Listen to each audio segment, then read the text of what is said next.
Public employment is actually something that is very crucial for social welfare.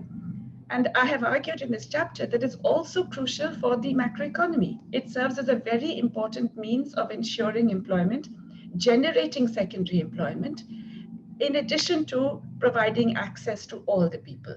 In India, we're hugely underprovided. We have only 16 public employees per 1,000 population. In fact, the number of positions in the central government has actually fallen. More and more of it is contractual, and there are huge numbers of vacancies.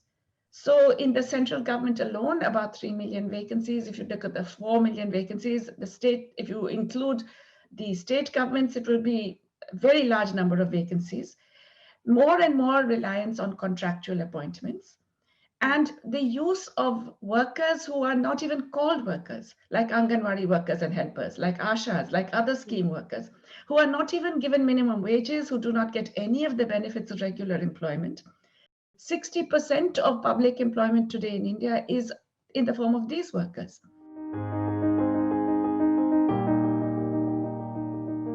There are many things, many critical areas of life, health, education, even nutrition, sometimes basic housing, basic amenities, all of which do not get delivered by the market.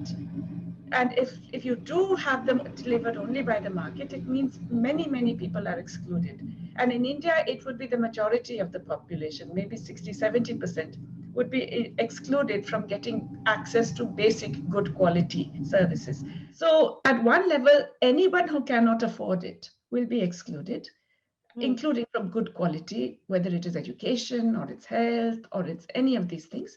But in another level, because in India we have so many intersecting inequalities, people will also be excluded because of their caste, because of their religion, because of gender.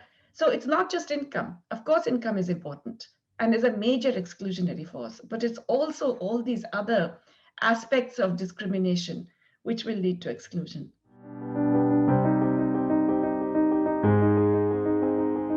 It is very clear that wherever public services in health across the states are less provided, there, in fact, the health conditions of the lower castes, of the poorer families, of women, of children are much worse.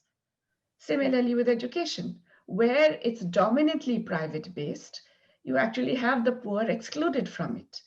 And again, because a lot of discrimination is practiced, lower castes, women, all generally more excluded.